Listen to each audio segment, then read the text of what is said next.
Boa noite, Mari. Boa noite, professora, tudo bem? Tudo? Vamos ver se aparece mais alguém, né? Porque agora dessas últimas. Na outra turma, na última aula, tinha uma pessoa só. Essa semana tem que entregar um monte de coisa, tem que entregar todos os relatórios de estágio e o Aham. TCC também, né? Então acho que. Acho que vai ter pouca gente. Aham. Se der algum problema com o sinal, que começou a chover bem agora, começou a chover bem forte aqui, tá? Daí qualquer coisa a gente se fala no WhatsApp, daí, tá? Se cair, a gente volta pelo. Né? Resolve pelo WhatsApp. Tá bom. Eu não vou esperar então muito. Bom, vou esperar só mais uns 2 minutinhos, daí a gente já começa. Pra gente não ficar até muito tarde também, né? Que às vezes a gente fica esperando o pessoal, mas já que você comentou, já que né, vai ser pouca gente mesmo. Mas já estamos quase acabando, né? Semana que vem é a nossa última aula de conteúdo mesmo, depois acabou. Eu sei que vocês estão cansados, eu também estou extremamente cansada já. Estou muito cansada esse semestre. Parece que é mais cansativo, né, ter aula online, assim, do que ter presencial. Eu achei bem cansativo, sabe, Mari? Porque agora nesse segundo semestre foi mais tranquilo, eu senti um pouco mais de tranquilidade porque os alunos não ficaram tão em cima da gente. Mas no primeiro semestre, Mari do céu, era no Atos o tempo inteiro e eu tô ainda com as disciplinas de prática de ensino, né? Com todas as licenciaturas. Não com todas, na verdade, com letras, história, pedagogia e tem mais uma, que agora não lembro qual é a outra. Mas sabe, Mari, que daí os alunos estavam assim, agora já entenderam como é que funciona, eles estão mais autônomos, mas no primeiro semestre eles estavam assim muito dependentes de mim, porque eles não entendiam como é que era o processo e tudo.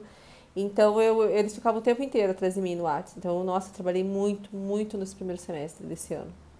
Com as disciplinas de prática, com as disciplinas presenciais, assim, de não ter muito descanso, de toda hora ter coisas, e ter demandas, e ter coisa para responder, e ter coisa para corrigir. O semestre foi um pouco mais tranquilo, só que daí como já é o segundo semestre, a gente já tá todo mundo muito cansado. Daí, esse é o segundo ano também que eu assumo algumas aulas no curso de especialização do professor Moacir e da Liliane, né, que eles têm um curso de especialização lá pela, pela ITECNI. E daí as aulas são aos sábados, a sábado da manhã toda, daí eu tenho que né, preparar a aula durante a semana, então tá bem corrido, tá bem, bem, bem pesada a carga de trabalho. Mas vamos lá então, né? Talvez sejamos só nós duas, então. Se você quiser, Mari, deixar o teu microfone né, aberto, quiser, a gente vai conversando um pouquinho então a respeito do assunto. Se você tiver dúvidas, tá? Então, a primeira questão é que hoje então é a nossa penúltima aula de conteúdo, né? Então, hoje nós vamos falar um pouquinho sobre os espaços de sociabilidade letrada, do contexto do iluminismo. Eu espero que na aula passada, né, vou falar também no plural, né, porque depois a turma vai ver, né, espero que vejam esse vídeo. Então, na aula passada, eu abordei a questão do iluminismo, né, umas questões assim, de discussões historiográficas a respeito do tema, a questão realmente, né, em quais espaços, né, esse movimento se desenvolveu, em quais países, a partir de quais classes sociais, né, qual o recorte também temporal. Então, discutir né, essas questões com vocês, algumas dos princípios, né, das ideias principais que permearam esse movimento.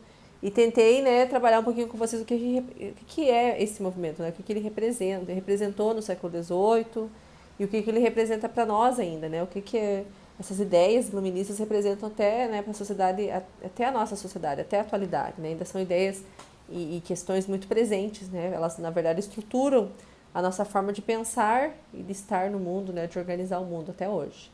Claro que há mudanças, ressignificações, mas se a gente for pensar, a gente ainda vive nesse paradigma né, do iluminismo, que é um paradigma pautado na valorização da ação humana, da racionalidade humana, né, da perspectiva individual, dos direitos individuais, e que é algo que vai dar base depois para o que a gente vive na atualidade, que é uma sociedade baseada né, no paradigma da ciência, né, na autoridade da ciência. Né? Então, ali no século XVIII, muitas dessas bases né, da sociedade atual já estavam sendo desenvolvidas. E hoje eu comentei com vocês que nós íamos conversar um pouquinho a respeito dos espaços, né? Daí agora não pensando nos países, pensar um pouco dentro desses países, na Europa principalmente, em quais espaços de sociabilidade, quando a gente fala sociabilidade é um conceito, né? Há uma categoria né, de pesquisa, sociabilidade, que são espaços né, de interação social. né, que pode se desenvolver a partir de diferentes perspectivas, né, mas daí vamos pensar esses espaços de acessibilidade letrada modernos, principalmente, né, no século XVIII, que a gente vai falar basicamente sobre os salões, né, e sempre pensando, diferenciando um pouquinho também esses espaços, né, em relação à França, em relação à Inglaterra, porque eles vão se configurando de formas diferenciadas. Então, para esse tema da aula de hoje, eu pedi que vocês lessem um artigo, né, intitulado Da Amizade entre Homens e Mulheres, Cultura e Sociabilidade nos Salões Iluministas, da revista História, Questões e Debates, que é a revista acadêmica da pós-graduação em História da UFPR, e a autoria desse artigo é da Ana Paula Voz Martins, né, que é a professora na universidade que trabalha com História Moderna. E é um artigo muito didático, eu não sei, eu considero um artigo muito didático, né, que há pouca, é uma questão importante, gente, é pouca produção a respeito dessas configurações de sociabilidade em língua portuguesa, pouquíssimas referências bibliográficas, tá? Então, se vocês procurarem, vocês vão perceber que não existe muita gente falando a respeito disso. E até porque, quando se fala de salões, quando se fala de sociabilidades letradas na modernidade, em especial no século XVIII, não se tem como não falar sobre a história das mulheres. Porque as mulheres tiveram um papel muito importante, né, nessas configurações sociais, né, nessas configurações de sociabilidade. Tanto que esse tema, né, a Ana Paula fala a respeito disso rapidamente no artigo, que esse tema ficou muito tempo, né, esquecido, né, pela historiografia mais tradicional, e há pouco tempo ele tem sido resgatado pela história cultural, pela história das mulheres, né, para entender esses espaços de sociabilidade, esses espaços, né, de encontro, de circulação de ideias, de circulação de escritos, de conversações, né, de debate, de convivência prazerosa também, e muito espaços muito pautados nas relações de amizade. Inclusive, a amizade tinha um papel muito importante nesses espaços. A Ana Paula, para escrever esse artigo, ela vai partir de uma obra da Hannah Arendt. Vocês sabem que a Hannah Arendt, né, uma pensadora, né, bem importante dentro da teoria política. Normalmente a gente entra em contato com o pensamento dela, né, a respeito das questões políticas mesmo, né, filosóficas, mas ela também tem um trabalho muito bacana, até fiz na época do mestrado, né, uma pesquisa a respeito desse trabalho dela, fiz um trabalho, inclusive, né, um trabalho escrito, sobre uma biografia que ela escreve de uma mulher, né, do final do século XVIII, na Alemanha, né, que é a Rahel van Argen, né, que era uma iluminista, né, dentro da Alemanha, dentro do contexto alemão, ali já no final do século XVIII, início do romantismo, já a passagem ali entre iluminismo e romantismo, e era uma mulher judia, né, e a Hannah Arendt escreve uma biografia a respeito dessa mulher de letras, né, dessa Salonière, mas acho que não para a Alemanha talvez não seja tão adequado esse termo, que é mais para a França, né? Ela era da Alemanha, uma mulher da burguesa, né, da pequena burguesia, e uma mulher que abria o seu salão, né, a sua casa. Por que é um salão, afinal de contas, né, gente? O salão é quando quando mulheres, né, das classes aristocráticas e da alta burguesia e da pequena burguesia, né, dos estratos inferiores da sociedade, naquele contexto a pequena burguesia, né, a pequena nobreza, já eram estratos considerados mais inferiores, abriam suas casas para receber pessoas, né, em encontros. E encontros assim, não tanto direcionados assim, para a questão somente de um jantar, por exemplo, né? Não era exatamente uma questão de um jantar. Eram encontros mesmo pautados numa sociabilidade letrada, né? Tinha alguns ideais ali de convivência que eram também relacionados à própria ideia de civilidade, de civilização que está se desenvolvendo na modernidade. Então, essa questão, né, de trocar ideias, de encontros polidos, né, onde graça, né, a questão da polidez, da cortesia, né, principalmente pensando aí porque eram homens e mulheres que frequentavam esses espaços. Eram espaços mistos de sociabilidade. E isso é uma coisa muito interessante de se pensar na modernidade, né?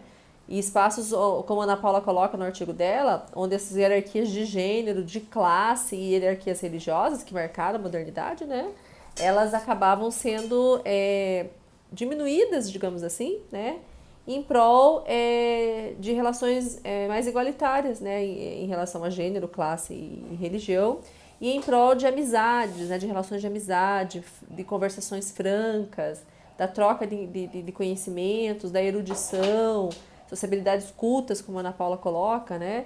Então, como que toda essa configuração ela vai se desenvolvendo também, né? Então, vinculada a essa ideia de civilidade, né, que é tão cara aí à modernidade, no qual as mulheres têm um papel fundamental, a gente já conversou a respeito disso em outros momentos, né?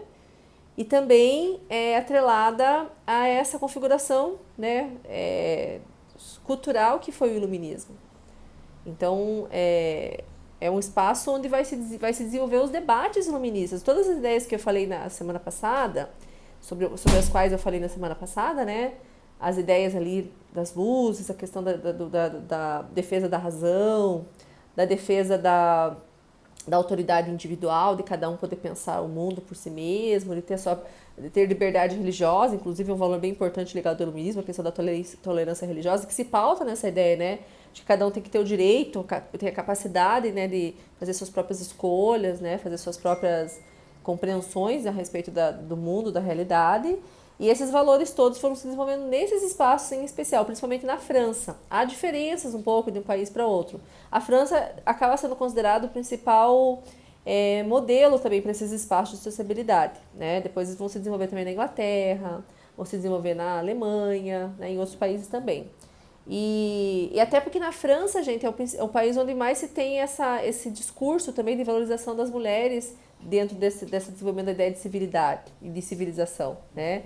Essa questão de como que eles entendem que as mulheres acabam, a presença delas, né, os valores ligados a elas, acabam ajudando a domesticar os homens, diminuir a agressividade masculina, a rudez, né, essa coisa mesmo de polir o comportamento, de refinar o comportamento, de se tornar mais civilizado, de controlar os impulsos, as agressões, que é bem uma sociedade que está se construindo de uma forma assim, antagônica até, né, em relação àquela sociedade medieval, né, que é pautado numa maior agressividade e até em alguns contextos da modernidade, né? O período das guerras religiosas, na França a questão da Fronda, né? Aquele conflito que teve ali quando Luís XIV ainda era criança, que são momentos que teve muitas guerras civis, né? Vocês sabem, muita violência, muita disputa, né? Dentro dos países, né? Entre diferentes grupos sociais, e o quanto que esse tipo de configuração também vai levar a uma busca por esse desenvolvimento da civilidade, né? E esses salões são esses espaços onde vai se desenvolver esses ideais de civilidade.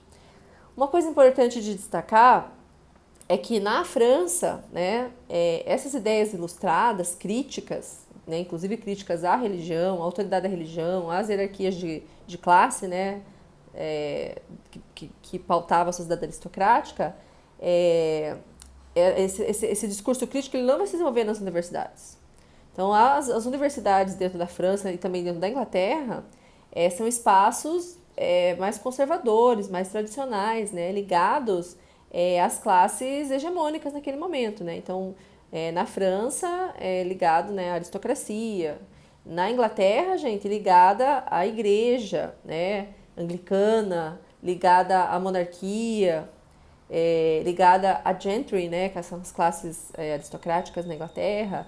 Então, são ligadas aos valores, né, desses grupos sociais, principalmente, né, e são grupos sociais mais tradicionais, que, como eles têm, né, o poder, né, hegemônico naquela sociedade, eles querem manter a sociedade da forma que ela já está organizada, né, e daí acabam se desenvolvendo espaços alternativos para o desenvolvimento desses debates iluministas de uma forma mais informal, né.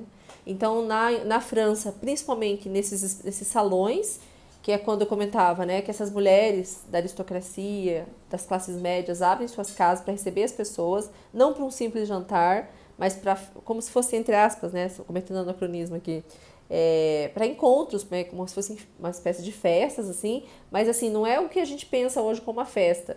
É um encontro pautado mesmo em ideais de, como eu coloquei, né, de conversação franca, de relações de amizade, de leituras, né, de troca de escritos. Então é muito pautado nessa coisa mesmo da erudição, né? Tudo como eu acho que vou usar novamente o termo da Ana Paula, dessa sociabilidade escutas. Então daí na França a gente tem esses espaços que são mistos, que são esses salões, né, quando acontecem esses encontros, os cafés também, né? Os cafés na França também foram espaços bem importantes, que eram onde esses iluministas se encontravam, né? Rousseau, Diderot, d'Alembert, né, que trabalharam juntos lá para a enciclopédia, eles se encontravam também nos cafés, só que os cafés eram espaços mais heteronormativos, né? Não eram espaços mistos, mais ligados, era onde se desenvolveu heterossociabilidades, né? Então, espaços mais vinculados às sociabilidades dos homens, às experiências dos homens, né? As mulheres tinham um acesso restrito a esses espaços.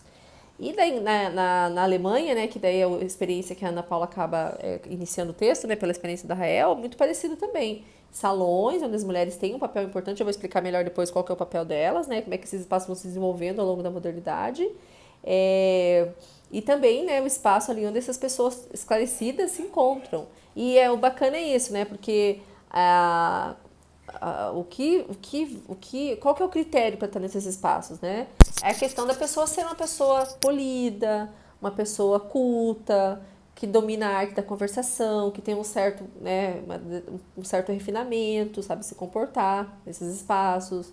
Para os homens, essa questão de estar muito próximos das mulheres e dependendo delas, inclusive eu vou explicar qual que é a dependência depois desses homens de letras em relação a essas mulheres, essas salonières, né, como era na França, faz com que eles também tenham que ter um comportamento mais adequado, né, mais galante.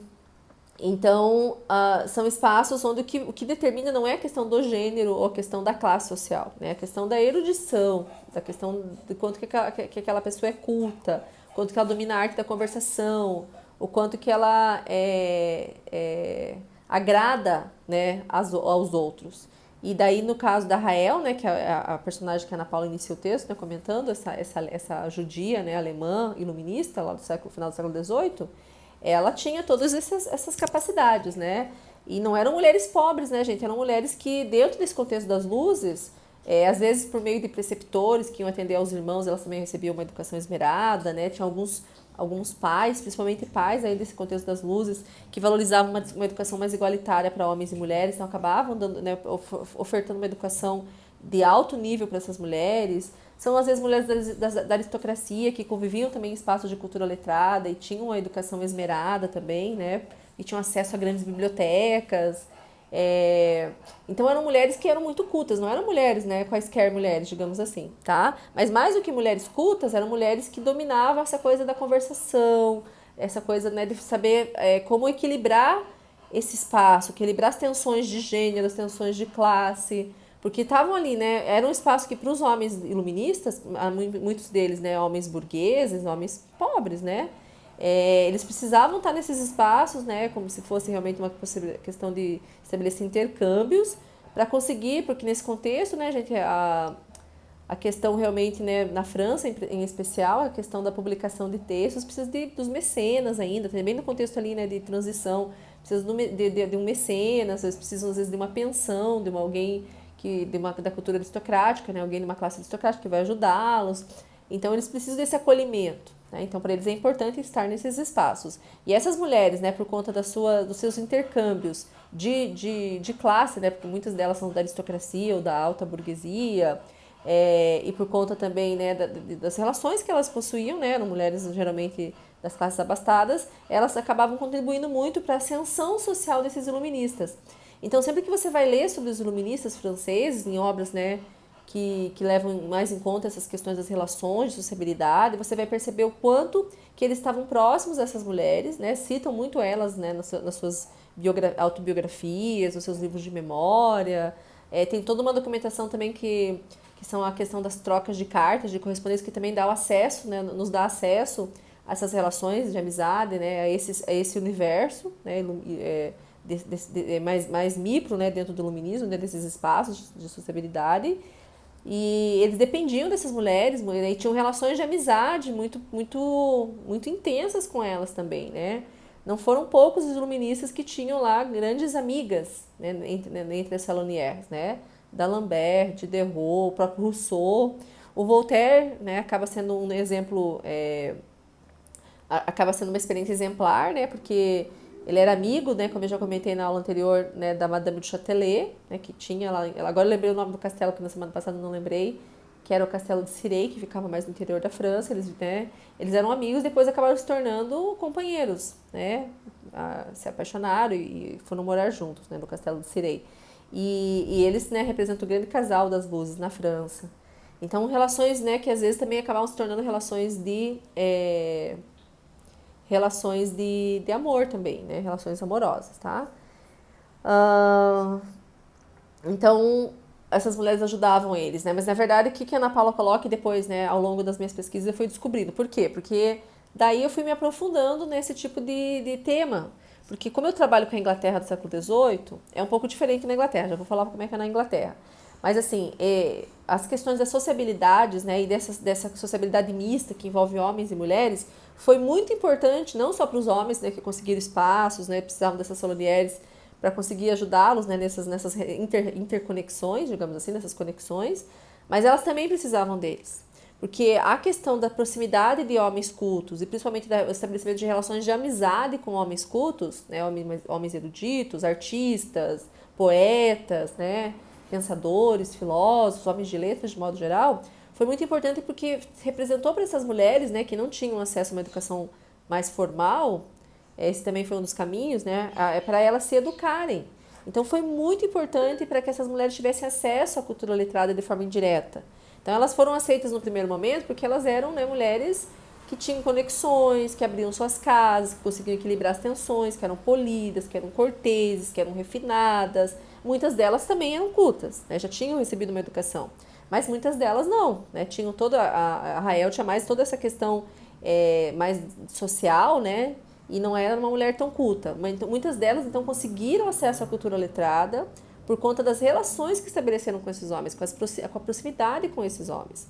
Porque daí, além de participar das conversações, né, ali nos salões, elas trocavam cartas com eles e e por meio das cartas, né, que era uma espécie de uma continuidade dessas sociabilidades letradas, dessas trocas, né, que aconteciam ali presencialmente nos salões, era a continuidade, né, de comentar sobre temas, sobre escritos, sobre debates, né? E muitas vezes, muitas delas se tornaram escritoras, né? São muitas salonières, né? Mulheres aí do século XVIII na França, na Inglaterra, que acabam se tornando escritoras. E esses homens vão, né, vão ser tutores intelectuais, né? Vão ser mecenas, muitas vezes também dessas mulheres. Vão encaminhá-las, vão orientá-las, vão auxiliá-las, vão ajudá-las também a se conectar. Às vezes, né, no caso da Inglaterra, né, das escritoras que eu estudo, foi muito importante a amizade com homens, né, da cultura letrada, porque ajudaram essas mulheres a entrar dentro desse espaço na Inglaterra, né, das editoras, entre os livreiros, na época eram chamados editores livreiros, né, entre os livreiros, conhecer, né, para ter acesso a esse espaço, para poder ser publicadas, essas obras poderem serem publicadas. Então, é todo um networking bem importante aí para essas mulheres. Pode falar, Mari. Professora, naquele filme da Mary Shelley, não sei se a professora já assistiu, Já, muito bom. mostra, né, um pouco isso. Como ela vai se inserindo ali no meio e as reuniões e tudo mais. Exato, porque depois tem uma certa continuidade nisso no século XIX, né? E até porque a Mary Shelley é bem do início do XIX, né? Bem da passagem ali. Ela nasceu no final do século XVIII, né? Então ela pega um pouco esse contexto, sim. E na Inglaterra eu ia falar que era um pouquinho diferente, né? Por quê? Porque na Inglaterra a gente tem ali no início do século XVIII, mais na primeira metade do século XVIII, a configuração de alguns espaços parecidos com salões iluministas franceses, né? Que a gente chama das Blue Stockings, né? Que outro momento eu falo a respeito, né? Do que é Blue Stockings, que são meias azuis, né? Então são os salões das Blue Stockings, que são algumas mulheres da aristocracia e da alta burguesia que abrem suas casas, né? Bem parecido com os salões iluministas. Mas é um espaço um pouco mais conservador, são mulheres que têm visões mais conservadoras, né? Acabam recebendo também classes, né, principalmente a aristocracia, mas, né, gentry, mas também, né, pessoas das classes médias. É um espaço também de conversação franca, de troca de ideias, de erudição, mas é um espaço, assim, talvez um pouco mais conservador, né? Não tão crítico quanto os espaços os salões iluministas, digamos assim, em relação, né, à crítica que fazem à sociedade aristocrática.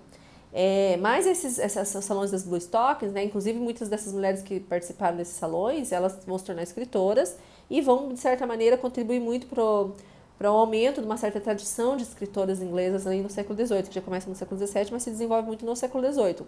E essas mulheres, né, elas contribuem bastante nesse processo. Porque daí eu estudo a segunda metade do século XVIII, né, principalmente o final do século XVIII, década de 80, 90, né, para frente da década de 70, basicamente, eu estudo, né. E daí, daí já as Blue Stockings já não tem tanto espaço. E o iluminismo vai se desenvolver na Inglaterra, né, o debate mais crítico mesmo, mais no final do século XVIII, bem próximo ali já da época da Revolução Francesa.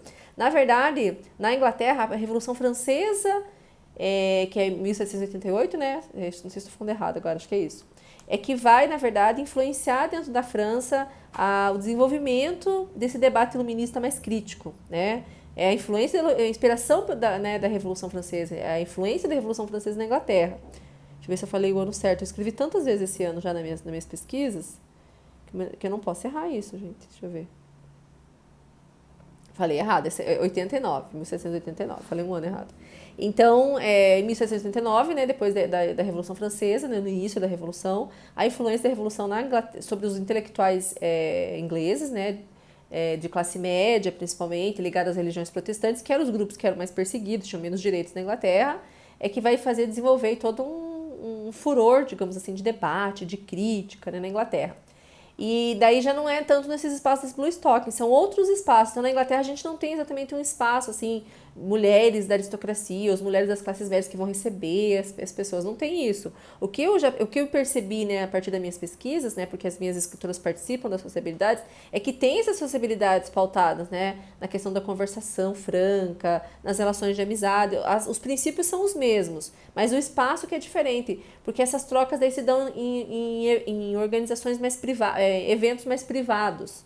Então, às vezes, quando faz um jantar, por exemplo, né? Aí uma mulher de letra convida lá um outro escritor, uma outra escritora. São grupos bem pequenos, porque na Inglaterra é tudo muito intimista. Né? Na Inglaterra se desenvolveu muito, né, de forma precoce, inclusive, né? Porque é lá que começa essa ideia desse espaço bem íntimo, bem privado, né? Que é a família, a casa. Então você recebe pessoas muito íntimas, né, amigos muito próximos nas suas casas.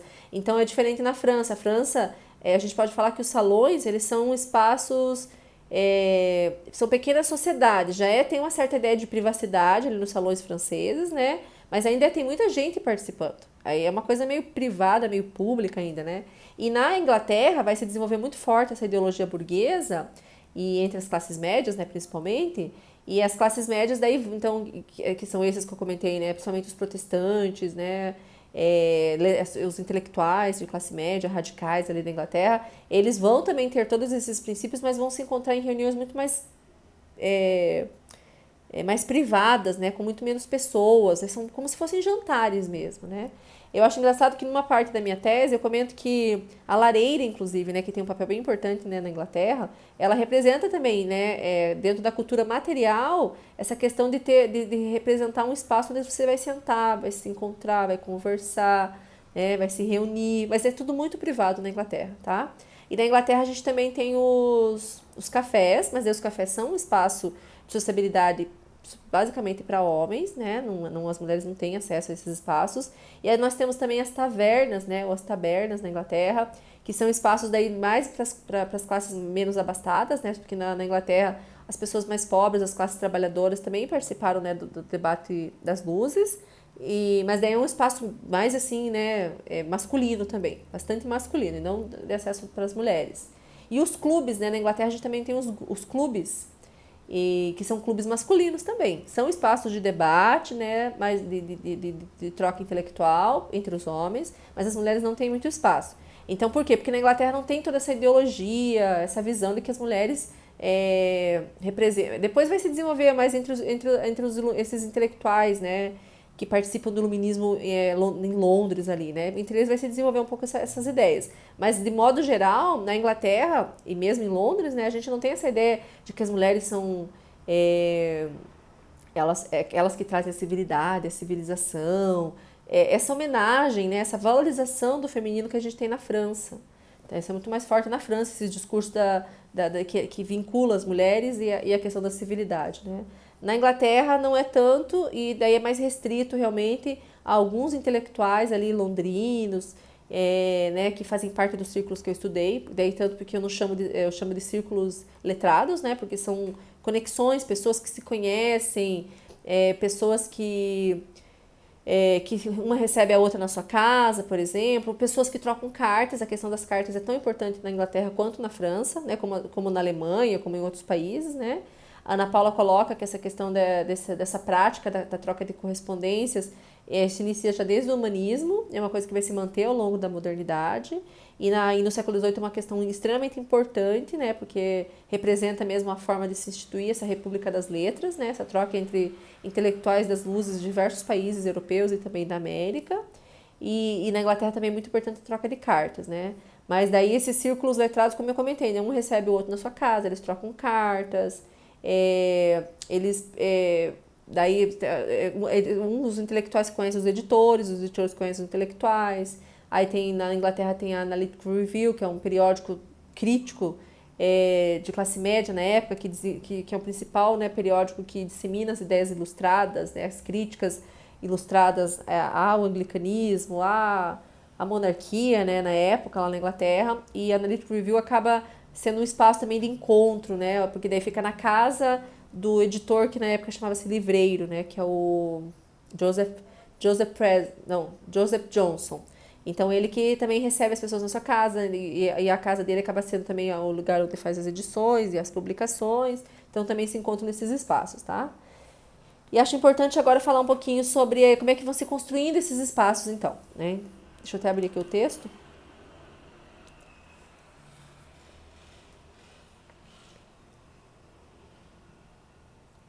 E antes de eu ir para essa discussão sobre como é que vai se construindo esses espaços, queria falar rapidamente, Mari, não sei se você conseguiu ler o texto do Kant, que eu disponibilizei para vocês na aula passada, né? Pedi que vocês lessem, porque é uma fonte.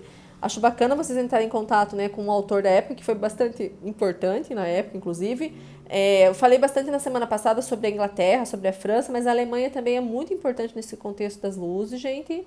Não é à toa que a Ana Paula, né, começa o texto dela falando da Rael, e que foi daí uma mulher de letras, né, que a própria Hannah Arendt estudou, né, tentou escrever a biografia delas através das correspondências, né, de documentos mais pessoais, né, da Rael Weingarten, porque na Alemanha a gente tem ali um grande exemplo, né, do que a gente chama de... deixa eu lembrar agora o termo, despotismo esclarecido, que é um modelo de configuração política, né, que se desenvolve no século XVIII em alguns países, né? Então, o que é o despotismo esclarecido que vai se desenvolver na Alemanha em especial? É um governo monárquico, né? Ainda se pauta naquela estrutura aristocrática, né? Da ideia que tem que ter um monarca, absolutista, inclusive. Então, tem essa coisa dessa hierarquia, né? A classe superior da sociedade é a aristocracia, né? É a nobreza. Mas é um despotismo já pautado em certos valores iluministas. Porque o monarca, né, acaba aderindo, e a aristocracia muitas vezes acaba aderindo a valores iluministas. Então, na época, o monarca na Alemanha, no final do século XVIII, né, na verdade não no final, né, por volta da metade ali do século XVIII, década de 50, 60, o monarca na Alemanha era o Frederico II, que era um monarca muito esclarecido, que valorizava a educação, a cultura, a tolerância religiosa, né? Então ele traz alguns ideais, né, iluministas e aplica inclusive à sociedade, né? No lugar, né, do país que ele reina, mas ainda não se estrutura aquela sociedade, porque ainda continua aquela sociedade estamental, aristocrática, absolutista, né? Mas já tem ali algumas questões vinculadas ao iluminismo. E o Frederico II era muito admirado pelos iluministas franceses também, né? E o Kant, quando escreve esse texto, Kant, né, um iluminista alemão, claro, e o Kant, inclusive, no final do texto, fala do Frederico II, né, elogia o Frederico II, porque para eles, na época, era o máximo, né, gente? Um monarca que tivesse uma visão um pouco mais progressista, mais esclarecida, né? Mesmo que ele não era ainda republicano, né, democrático, porque essas ideias também ainda não tinham se desenvolvido, estavam começando a se desenvolver. E daí o Kant é um iluminista na Alemanha, e ele escreve esse texto, que é considerado assim um texto fundamental para a gente discutir o próprio conceito de iluminismo. Porque o Kant, né, tenta explicar, como eu comentei com vocês, ele escreve esse texto, na época existiam muitas... deixa eu lembrar a palavra agora. Não é disputa. Hugo, vai para lá, Hugo. Eles... algumas academias, né, da época, eles organizavam... não é a palavra disputa, é outra palavra. Concursos. Então, eles lançavam, às vezes, um tema, daí os iluministas, né, os homens e mulheres de letras, geralmente homens, se inscreviam para falar sobre aquele tema, faziam um ensaio, né? E daí, acho que, se eu não me engano, né, não tenho certeza se o Kant parece que escreveu esse texto por conta de um concurso, se eu não me engano, ou escreveu para um periódico, né? Foi uma dessas duas opções, eu não tenho certeza agora. E é um texto super curtinho, muito acessível, né? O Kant normalmente não é acessível, mas esse texto que ele escreveu para um público muito amplo, que é um texto super acessível, e ele explica de forma muito rápida e muito objetiva o que é o iluminismo, né? O que ele, né, enquanto iluminista, entende ser o iluminismo na época. E ele fala que o iluminismo é a saída do homem, né, da sua minoridade. E ele fala assim que o que é minoridade, né, para ele? Que é uma condição do homem, quando ele falava homem pensando, né, de forma universal, né, que já graçava há muito tempo na humanidade, né, que foi se constituindo, que é essa questão do homem depender, né, o homem como agora como, né, dentro da ideia dele, né, de humanidade, que o homem precisava sempre da autoridade externa, e que ele não conseguia pensar por si só, né? E que no século XVIII isso estava começando a mudar, que era uma época, ele fala assim, a gente não está ainda numa... Deixa eu abrir aqui o texto que eu até salvei aqui pra gente.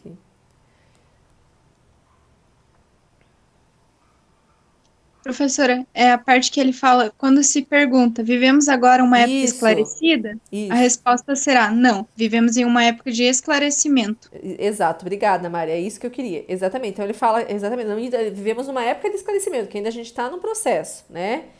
E é isso que ele coloca, né? Então que a gente já teve uma abertura maior para as pessoas poderem pensar por si só, né? Ter a sua própria perspectiva individual. Porque a grande questão que ele traz no texto é essa questão realmente do julgamento individual. De que, para ele, a autoridade ela não pode ser externa ao indivíduo.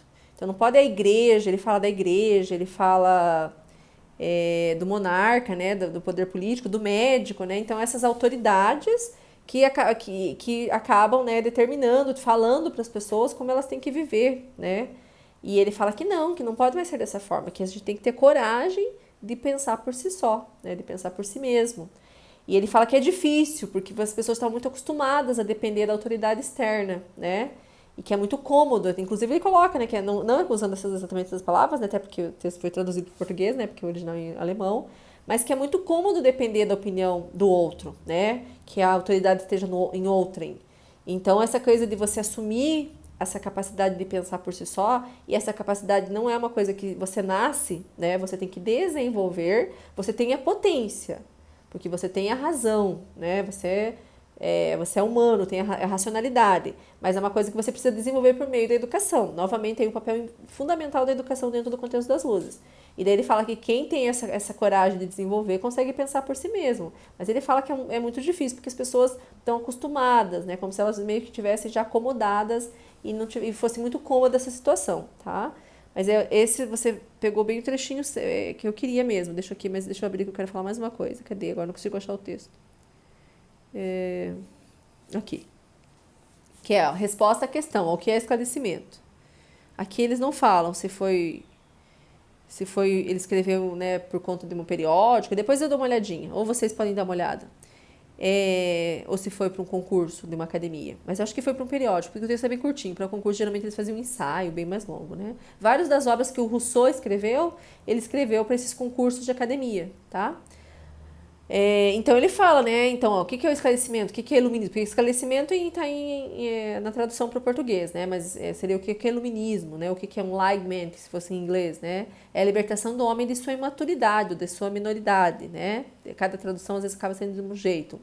E a imaturidade é a incapacidade de empregar seu próprio entendimento sem a orientação de outro. Então, ó, tenha coragem de usar sua própria mente, tá? É cômodo ser imaturo. São poucos os que conseguiram, pelo cultivo de suas próprias mentes, se livrarem da imaturidade e obter um caminho seguro. Então, e ele fala muito dessa questão dessa liberdade de fazer uso público da razão. Porque fazer uso público da razão na verdade, está envolvido nessa República das Letras Iluministas. É poder debater, não como dentro de uma determinada condição profissional, dentro de um ofício, né? Ele fala, tem o uso privado, que é quando você fala em nome de um cargo que você tem. Se você é padre, por exemplo, você tem que estar ali, né? O que ele está querendo dizer? Que a tua fala acaba sendo delimitada pela instituição que você está inserido. E daí isso é o uso privado da razão, né? Então é mais limitado. O uso público é quando você fala como um pesquisador, não um pesquisador, né, anacronismo, né? Mas como um estudioso, como alguém que tentou entender aquilo, como alguém que escreve uma obra sobre aquilo, né? Que vai circular entre as pessoas. Então é muito isso, né, gente? O uso público é você debater. Aqui está se instituindo o que a gente vai chamar depois de esfera pública, né?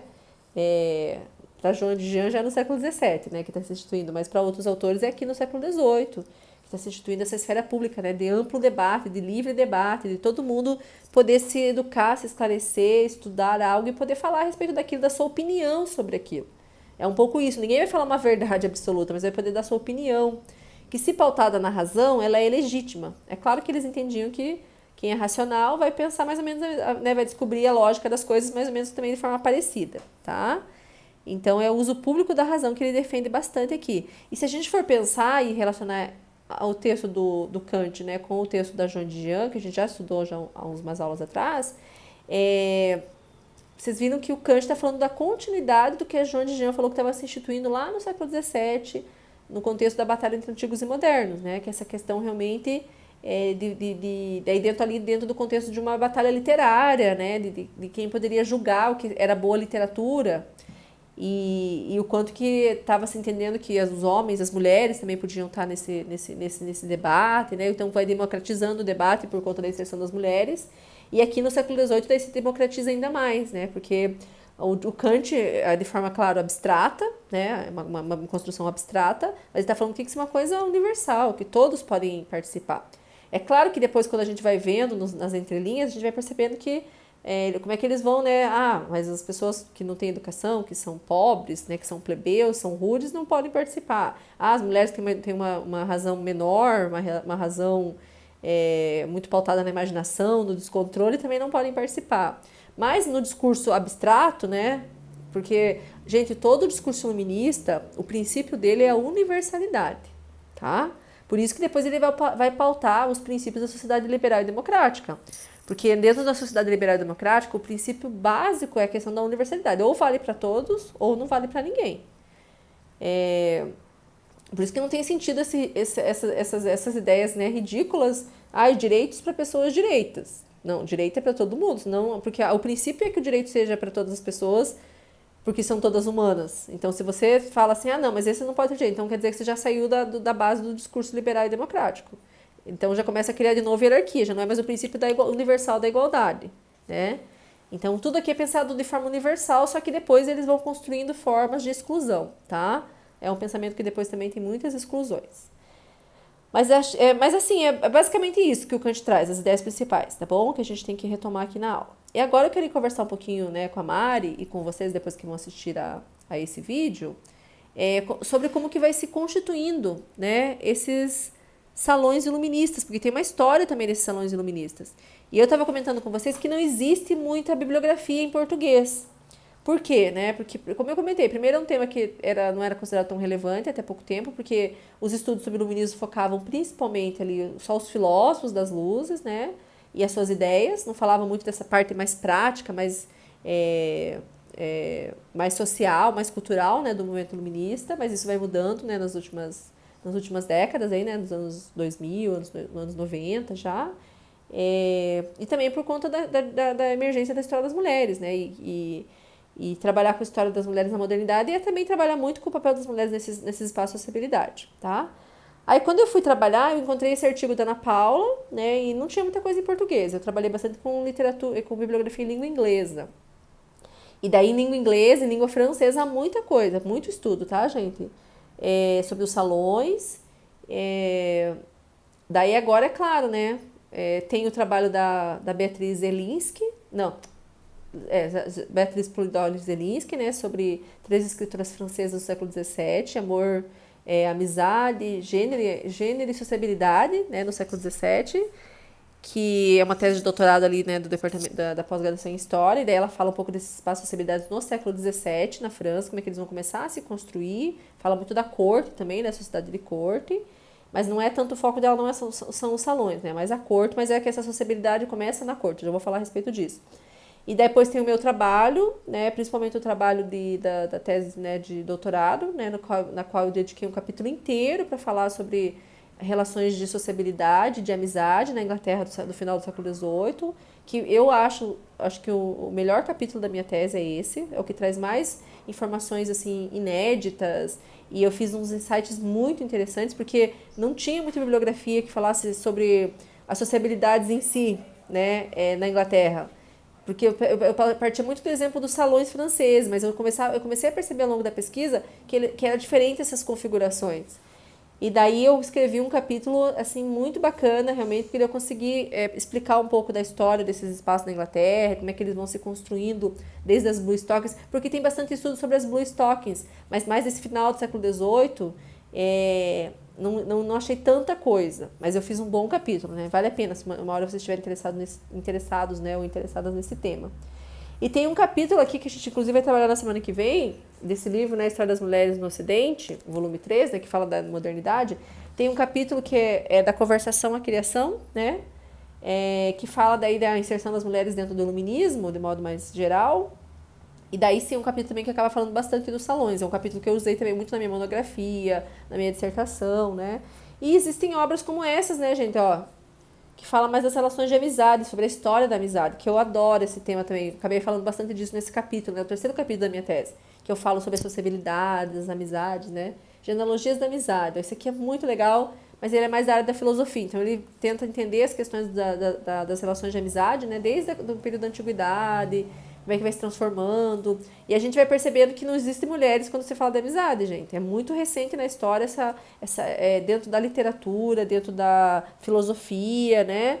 Essa ideia de que as mulheres podem ser amigas, essa representação de mulheres amigas, né? A Ana Paula vai falar a respeito disso aqui também, nesse artigo dela. O quanto que se duvidava que as mulheres pudessem estabelecer relações de amizade por conta de um certo estereótipo que se tinha das mulheres, que elas eram muito fofoqueiras, né? Que elas gostavam de intriga e que elas, né, não tinham capacidade para estabelecer uma relação que dentro desde o contexto do humanismo, gente, é uma relação que ela é vista de forma muito idealizada, a questão da amizade, né? A questão dentro do neoplatonismo, a amizade é vista como uma relação muito idealizada. E é mais no final do 18, ali entre algumas mulheres das luzes, no meu caso, inclusive, nas escritoras que eu estudo, que começam a estabelecer relações de amizade e, às vezes, representar a amizade entre mulheres também na literatura, tá? Então, esse aqui é muito bom. Aí tem esse aqui é muito bacana também, da amizade, né? Uma história do exercício da amizade nos séculos 18 e 19. Esse eu trabalhei bastante também na minha tese. Esse é falar do contexto francês, da Anne Vicente Buffon, inclusive que a Ana Paula cita aí nesse artigo dela. Então, uma história do exercício da amizade no século 18 e 19, que acaba focando também muito as relações entre os homens, porque principalmente entre eles que é pensada a amizade, né? E esse aqui, gente, esse aqui você tem que ler uma hora. Mari, se você quiser eu te impresso uma hora, ó. Ou você que gosta de comprar também uma hora, se você quiser comprar uma obra sobre modernidade, que vale a pena essa aqui, ó. É da Elisabeth Badinter, que é uma historiadora francesa, né? Referência para se trabalhar no século XVIII, na França, né? E a Elisabeth Badinter fala sobre a ambição feminina no século XVIII. Porque também é um valor que era vinculado aos homens, e não era pensado assim, as mulheres não podem ser ambiciosas, né? E ela vai falar assim que a ambição pode ser sim uma coisa vivenciada, experienciada pelas mulheres. E daí aqui ela fala de duas salonières, né, de duas mulheres aí do século XVIII, e inclusive fala porque é uma espécie de uma biografia intercruzada. São duas mulheres do século XVIII e ela fala das duas, né, das suas relações de amizade com homens de letras, inclusive. Então aqui aparece muito a relação delas com esses iluministas. É bem bacana perceber. E ver como é que elas vão se educando, como é que elas vão entrando no mundo da escrita, publicando textos, né? Então é muito legal esse livro aqui. Tá? Esse vale a pena, gente. Adoro. A Elisabeth Badinter, tudo que ela escreve assim é fantástico.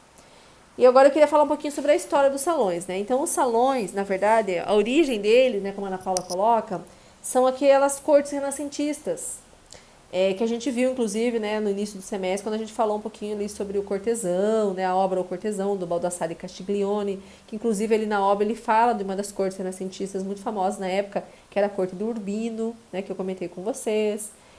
o quanto que essas cortes renascentistas foram espaços, né, a gente viu isso na verdade no semestre passado, né, em Moderna 1, espaços de encontro também dentro do contexto do humanismo, dentro do contexto do Renascimento. Mas nessas cortes não são os mesmos valores, os mesmos princípios que vão pautar depois esses salões iluministas.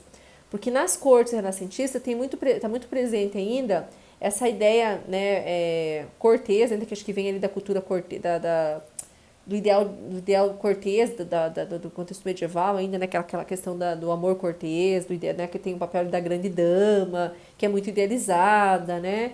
Então esse ideal cortês vai influenciar muito ainda essas cortes renascentistas.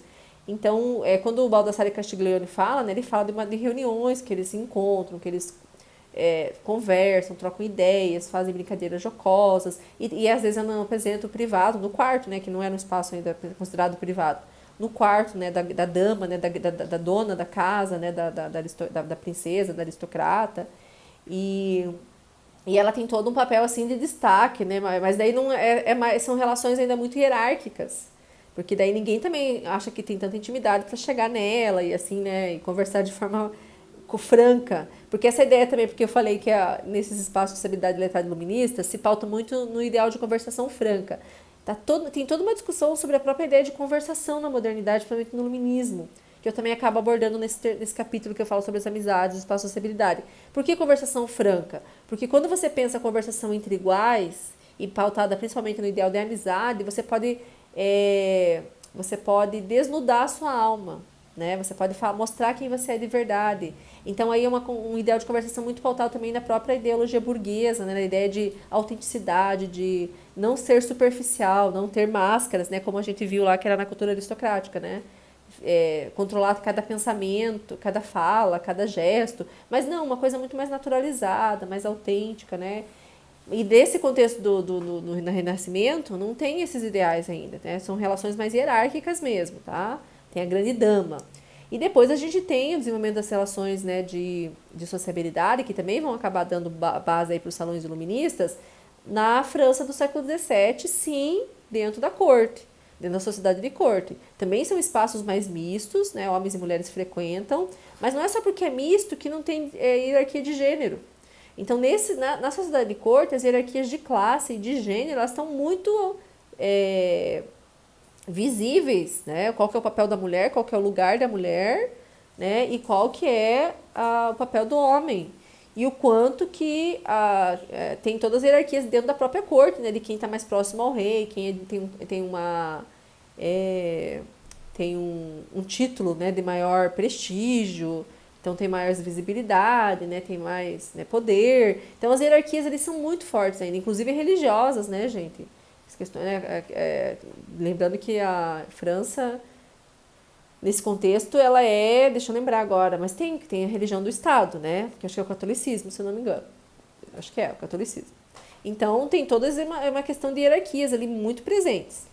E os salões, gente, eles vão começar a se constituir como uma reação, apesar deles acabarem se inspirando também, né, mas como uma reação a essa sociabilidade da corte, da sociedade de corte, né, da corte de Versalhes, aí no século XVII, né.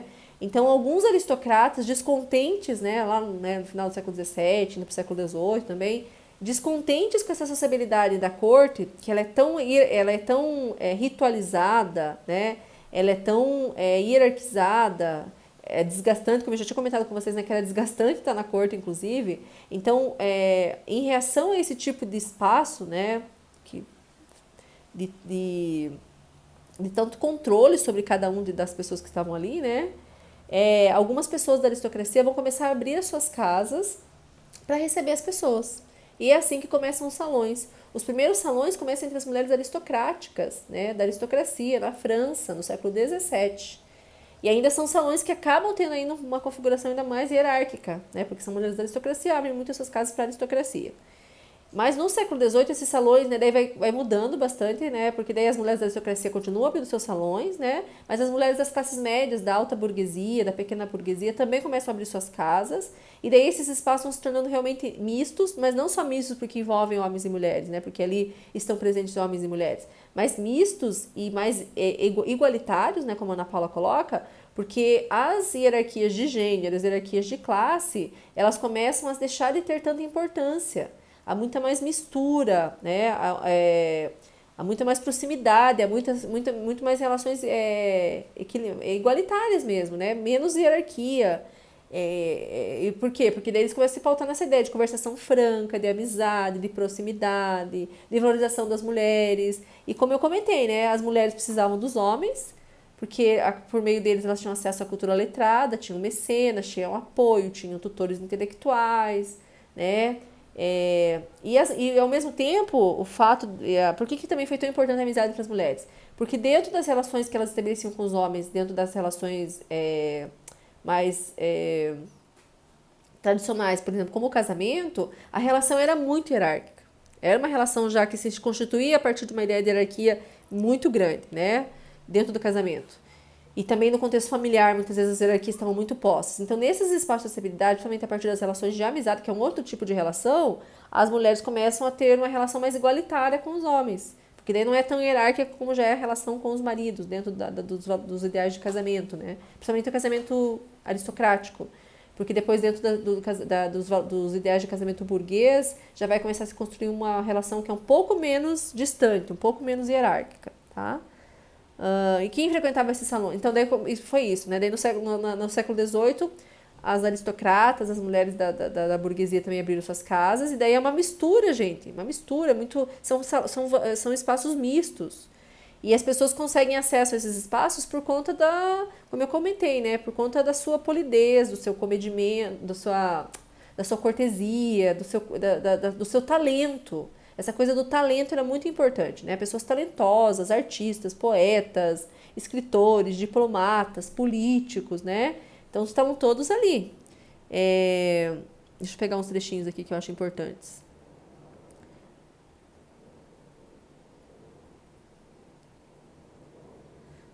A Ana Paula, daí no artigo, ela faz todo o resgate, né, desse processo histórico, de como é que vai se formando, né, esses salões, que vão chegar até o século XIX, tá? Então, são esferas públicas, né, essas pequenas sociedades, né, que depois vão acabando perdendo espaço no século XX, século XXI. A gente já não tem mais tanta valorização da amizade, mas principalmente do contexto da família, como contexto de sociabilidade, né, de interação social. E é como a Ana Paula coloca, né, que nesses salões se reduziram as distâncias sociais, de classe, de gênero e de religião, criando novos tipos de sociabilidade, baseados na ideia de intimidade, na ideia de polidez, do talento, da cortesia. E ela vai citando o nome de várias, né, dessas salonières. E daí esses modelos de sociabilidade francesa vão acabar servindo de exemplo, por exemplo, para o desenvolvimento de espaços parecidos na Alemanha, né? Aqui não. Baseado na polidez, na amizade, no conhecimento, na transgressão de hierarquias, né? Então, a Ana Paula fala de espaços que se pautam numa utopia amistosa. E daí, nesse sentido, que é importante falar sobre a história da amizade. Porque a amizade acaba se construindo como um valor, desde o século XVII, que permite a aproximação entre homens e mulheres, né?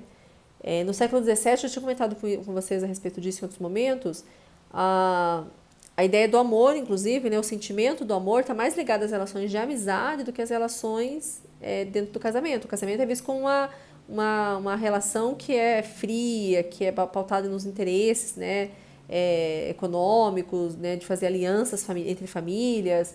E daí a ideia do amor é vista assim, não, isso não é relação de amor, o amor está nas relações de amizade. No século XIX é a mesma coisa. Se você for ler, final do século XVIII e século XIX, a correspondência, né? Trocar entre amigos, amigas, que daí já tem mais mulheres também, né? Estabelecendo relações de amizade. Você vai achar que são amantes, né? Mas é porque a questão do amor está muito presente nessa literatura, desse escrito. Porque o amor é ligado à amizade. São pessoas que desnudam sua alma, né? Você encontrou a tua alma gêmea, né? Bem essa ideia que depois a gente vai relacionar a ideia do amor romântico dentro do casamento, né?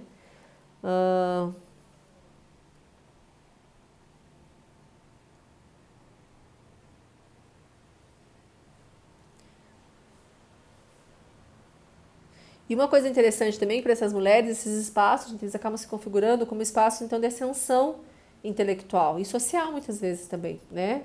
Porque se pauta muito também nesses salões, né? Esses salões se pautam muito na ideia de individualismo, né? De você tentar fazer a si mesmo, de você tentar se aperfeiçoar, de você se educar, de você se refinar. E as mulheres se apropriaram, a Ana Paula fala disso, quando ela fala da Rael. E as mulheres se apropriaram muito desse discurso, gente, individualista, meio que ligado aí à própria ideia depois, né, posteriormente, de... Como é que é a palavra que a gente usa hoje para falar quando você consegue o próprio esforço?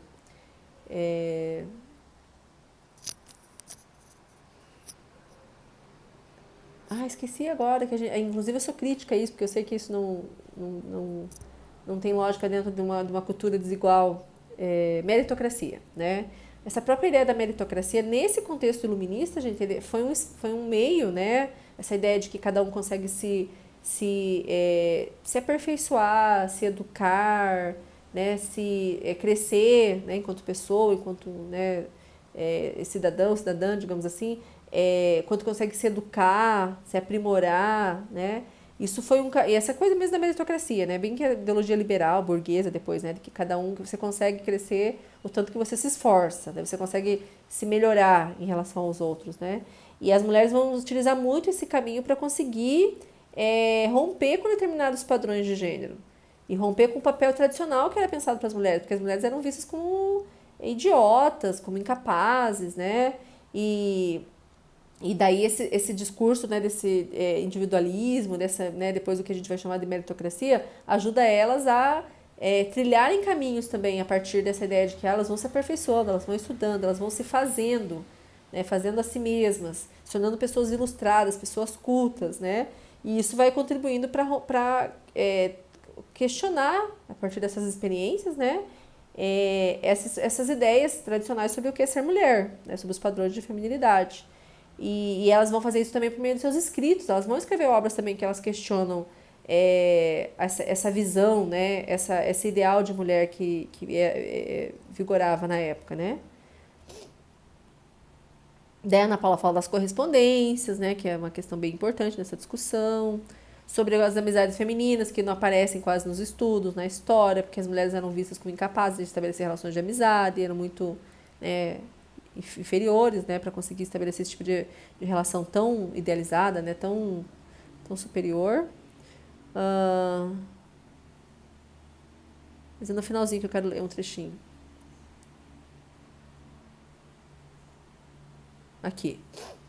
Importância dos salões para os homens, só para fechar daí. Os salões propiciaram as condições essenciais para a divulgação das obras e das ideias dos filósofos, homens de letras e artistas. Numa época em que a divulgação das ideias e das obras é ainda limitada, contar com um espaço cultural como os salões era fundamental. Ter uma obra lida e comentada por um público seleto, né, porque as obras circulavam entre esse público, tá, gente? Eles liam entre eles. Passou a ser um privilégio mais frequente e franqueado, graças às anfitriãs que abriam as portas dos seus salões, das suas casas, né, para um público mais diferenciado socialmente, ultrapassando barreiras colocadas pelas hierarquias sociais, religiosas e de gênero.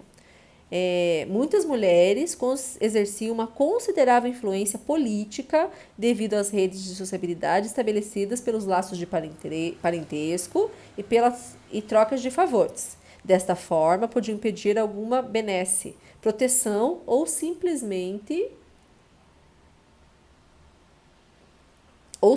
indicar este ou aquele autor e artista, o que podia fazer uma grande diferença nas carreiras de homens oriundos de estratos sociais menos privilegiados. Então, elas contribuíram para a ascensão intelectual e social de muitos homens de letras. Muitos desses iluministas que a gente conhece depois como esses grandes iluministas, né? Os enciclopedistas, inclusive, gente, Rousseau, D'Alembert, Diderot, eles precisaram muito dessas mulheres. Os irmãos Green, né? Precisaram muito dessas mulheres. Né, das relações de amizade, do mecenato, da indicação, né? A ascensão deles está ligado muito a essa proximidade deles com essas mulheres, tá? E as mulheres precisavam, como eu coloquei, né, desses homens por conta das questões que eu já apontei. Foi um dos... Daí, na semana que vem, com o texto dessa obra, né, a História das Mulheres no Ocidente, a gente vai acabar retomando essa discussão novamente, né? Mas só que nós vamos focar mais em pensar assim, como é que os iluministas viam as mulheres, como é que elas se inseriram nesses espaços, e como que esses espaços, né, por conta das relações de amizade e das conversações, representaram uma possibilidade realmente, né, de transgressão das mulheres em relação aos papéis tradicionais de gênero e um acesso à cultura letrada, né, e também estimulou por parte das mulheres a questão da publicação de escritos, tá? Então, daí isso a gente vai ver na semana que vem para fechar o nosso semestre, tá bom? Mário, obrigada pela tua presença. Não precisei falar sozinha, né? Senão eu ia ter que gravar uma aula só para postar lá no AVA, tá bom? Você tem alguma pergunta? Alguma colocação? Não, professora. Então tá bom. Então finalizo por aqui. Bom descanso, Mari. E Obrigada. daí, até semana que vem. Vamos ver se na semana que vem tem mais alguns. Tá bom? Boa noite, boa semana. Obrigada para você também.